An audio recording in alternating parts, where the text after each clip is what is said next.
aquel que viene a abrirnos el camino a la vida y la vida eterna, Jesucristo, Señor nuestro.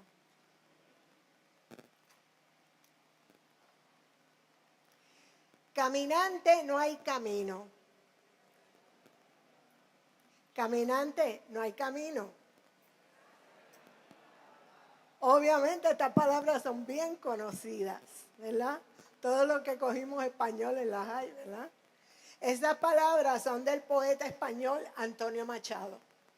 Pero esas palabras presentan un grave dilema, porque es una sola oración, pero está compuesta de dos elementos. El primero es completamente falso. El segundo es totalmente cierto. ¡Qué gran confusión! Primeramente, Él nos dice, caminante, no hay camino. Y nosotros diríamos, mentira del diablo. ¿Por qué? Porque todo el propósito de Dios para el género humano es precisamente mostrarles el camino. No los caminos, sino el camino a la vida, a la paz, a la sanidad, al perdón.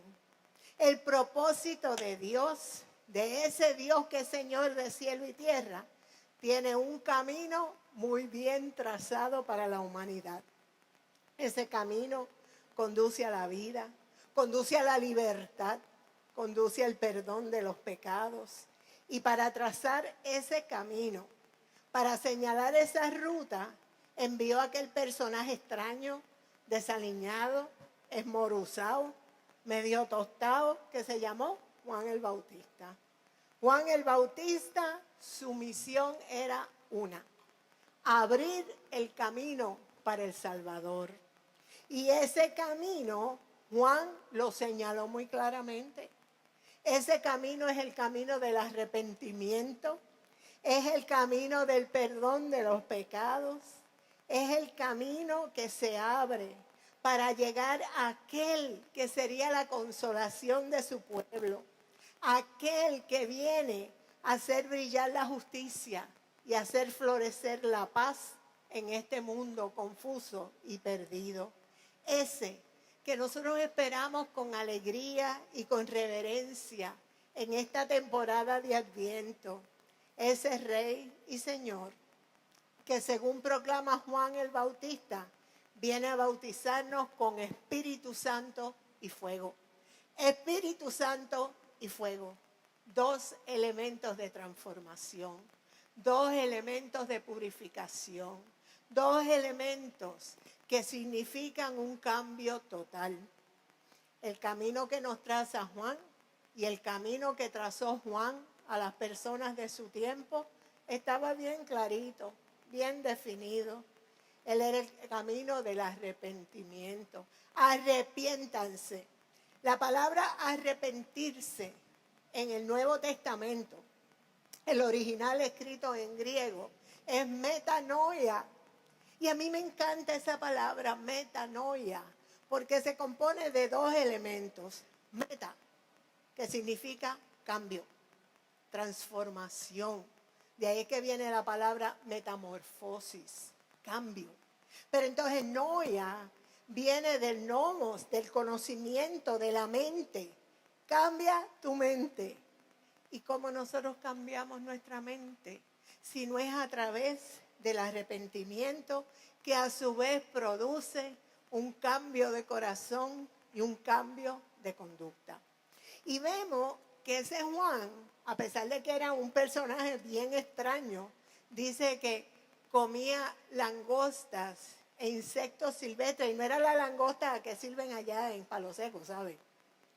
Insectos. Esa era su dieta. ¿Por qué? Porque su llamado era uno: señalar el camino del Señor. Pero si ustedes estaban escuchando el Evangelio, dice, toda Jerusalén venía a él. Toda. Yo dudo mucho que fuera toda Jerusalén. Pero lo que sí nos dice es que ese llamado encontró eco en los corazones. Que la gente sí se sintió aludida. Y dijeron, espérate, para. Esto es algo diferente. Aquí nos llama a un cambio. Lo que viene Es un cambio grande.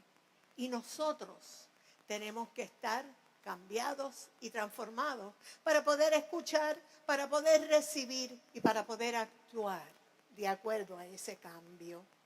Caminante, sí, hay camino. Sí hay camino. El camino de Dios es que nosotros, las personas, vayamos a la confesión, vayamos al arrepentimiento, vayamos a esa entrega que nos conduce a los pies del Salvador. Es el mismo camino que siguieron los magos de Oriente cuando vieron la estrella y que dijeron, ha nacido el rey de los judíos, vamos para allá, vamos a adorarle. Es el mismo camino que siguieron aquellos pastores que estaban atendiendo su rebaño cuando de repente irrumpieron los ángeles con el cántico, gloria a Dios en las alturas y en la tierra paz. Y siguieron el camino. No se quedaron allí mirando al cielo y dijeron, ay María, qué tremendo estuvo eso, ¿verdad? Vamos a seguir haciendo lo que estábamos haciendo. No, es un llamado al cambio. Es un camino trazado. Es el camino que Dios tiene en su mente, en su corazón y en su propósito para toda la humanidad. Pero si bien es cierto que hay un camino establecido y señalado por Dios desde el principio de la creación, un camino que nos conduce a su Hijo, quien dice en el Evangelio de Juan, yo soy el camino, yo soy la verdad, yo soy la vida. Pero también es cierto que se hace camino al andar. ¿Y cómo pasa eso? Bueno, las veredas que nos conducen a Cristo son variadas, son misteriosas y a veces son confusas. Y si nosotros miramos hacia atrás, a nuestra vida de fe, si nosotros miramos hacia atrás, a las transformaciones grandes y pequeñas que Dios ha ido haciendo en nuestra vida, vemos que a veces Él obra por senderos, como dice la Biblia, misteriosos. Son caminos variados, son caminos a veces confusos, son caminos que a veces no logramos entender. Los primeros cristianos transitaron por caminos de persecución, de angustia, de peligro, de muerte. Por eso la segunda carta de Pedro, que Inés nos leyó una porción esta mañana, nos llama a perseverar, esperando un cielo nuevo y una tierra nueva donde mora la justicia. Pero el camino que dirige ese cielo nuevo y esa tierra nueva para aquellos primeros cristianos fue un camino de sufrimiento, fue un camino de persecución y muerte. Y yo pienso en el camino que siguieron los creyentes que nos precedieron a nosotros aquí en esta esquina de la calle Comerío. Habiendo sido nacida y criada dentro de esta iglesia, yo tuve la oportunidad de vivir algunos de esos caminos. Las personas que vinieron aquí a fundar esta iglesia, mire, eran personas que eran de Estados Unidos, eran norteamericanos, que no sabían español. Y uno dice, pero ¿cómo rayos? ¿Cómo? Ellos pueden llegar aquí en medio de todos estos jíbaros que no saben inglés y hablarles del evangelio con gran éxito. Gran éxito porque aquí estamos nosotros, 105 años más tarde, en la misma esquina, proclamando el mismo mensaje, pero caminando caminos diferentes. Ahorita yo hablaba con alguien acerca, por ejemplo, de la sociedad de damas. Las mujeres, mire, tenemos que activarnos, tenemos que empezar a reunirnos, porque no podemos dejar que el huracán María nos robe nuestro ministerio. Pero entonces una persona me decía, pero antes que tantas mujeres que venían, yo le digo, chica, pero piensa que la vida de ellas era muy diferente.